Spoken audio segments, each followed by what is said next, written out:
Oh, hey, totally didn't see you there on this completely, I promise, unplanned happenstance recording of me shaving.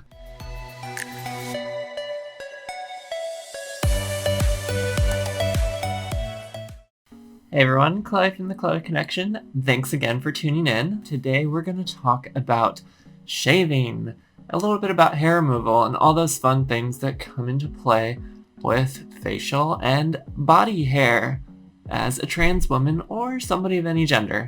But this will be focused on the trans woman experience. So first of all, like I said at the beginning of the video, I still shave. I've been on hormones now for almost 5 years. 5 years this April. I stopped hair removal probably like 2 years ago. So I mean, I did like a solid 3 years of hair removal. But before I get too much into that, I think a question that some of us may be asking ourselves is like, how often am I going to need to shave throughout my transition? How long will I be shaving for? Will there be a day when I don't need to shave? Unfortunately, like everything, your mileage may vary. There's no one answer. It really depends on the person. I think a few important things to consider is, how long you've been on hormone therapy, what does hair growth look like in your family? There's going to be biological genetic factors at play there. And I think a big thing is just how much time, energy, and money are you willing to put into, waxing, laser, electrolysis, and how much hair are you willing to put up with? There might never be a time where you completely get rid of all your hair. I don't think there will be. That would take so much time, energy, money, and pain to do the amount of electrolysis and laser necessary to get rid of every single piece of hair on your face, let alone your body. I think it's important to ask yourself how much hair can you put up with?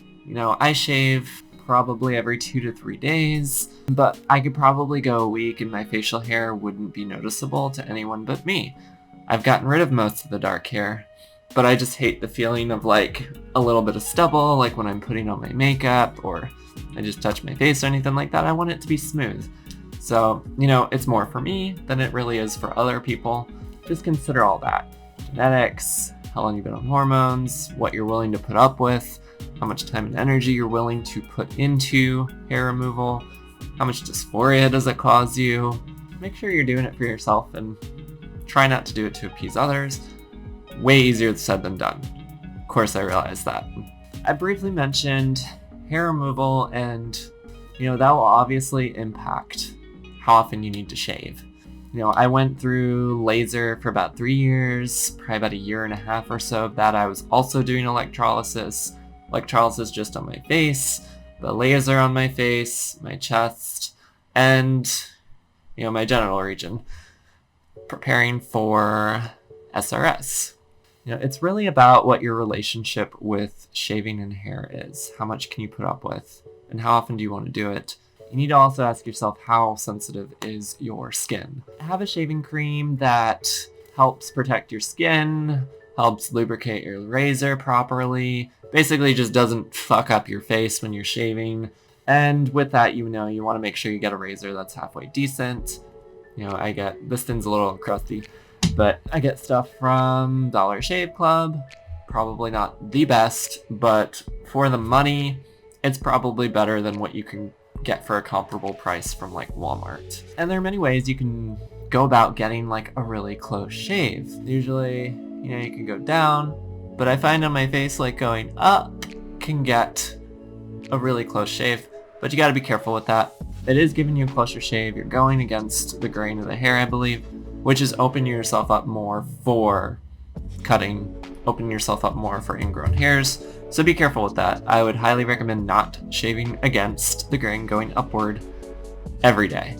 I wouldn't recommend doing that even once a day every day, let alone more than once a day. Typically what I do now is I probably shave down, and then maybe twice a week I'll shave up and kind of just offset it.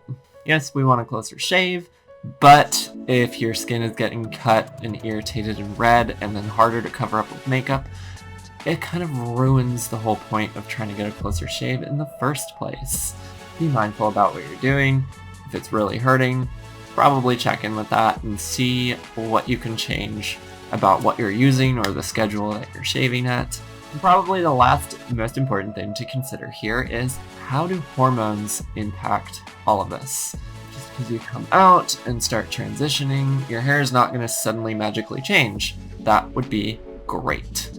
It requires outside intervention. We talked about hair removal, shaving, laser, electrolysis, waxing, all that kind of stuff. The next big thing will be hormones. Hormones, thankfully, do impact your hair growth. When you reduce that testosterone level, increase that estrogen level, do that over a long period of time, your hair growth cycles will change. Your hair, usually you'll start growing less hair and your hair will be finer, so less thick. Unfortunately, in my experience, and I've heard this from countless trans women, hormone growth does not have a huge impact on your facial hair.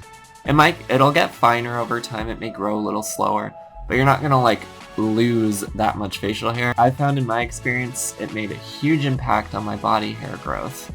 I hardly grow any hair on my legs, and I've never done any hair removal down there besides a few waxings, but I didn't grow a lot of hair to begin with. Hormones will have an impact, but they may also impact your pain tolerance. So keep that in mind as well if you're undergoing things like laser or electrolysis. Over time, your pain tolerance may shift because of hormone therapy, and your hair cycle growth will likely shift as well, which can impact the effectiveness of the treatment. It might make it better, it might make it worse, you might need to change your schedule up a little bit. As I've said in previous videos, talk to your providers. Talk to your medical providers for whoever you're getting your hormones from, talk to whoever's providing hair removal services for you. In all likelihood, you're hopefully not the first trans person to come through the door at whatever hair removal, spa, beauty clinic, whatever thing that you're going to. Overall, I think over time, you will be shaving less, especially if you're throwing in some hair removal methods. If you've been on hormones for a while, how much is up to the effort that you put in, what you're willing to put up with. If you're fine with having a full beard as a trans woman, more power to you. A lot of this probably won't apply to you, but I know, speaking from my experience, that would be terrible for me to have a full face of hair. This video is more so for y'all who want that smooth skin and complexion. Out the stubble and the midnight shadow, 5 o'clock shadow, whatever. Don't even remember what it's called anymore. But pretty much shaving and hair removal, blah. Any other things you think that me and the rest of the community should know concerning all things body hair, facial hair for trans women? Let me know down in the comments below. And as always, thank you so much for watching. Tipsy and I love you. Bye for now.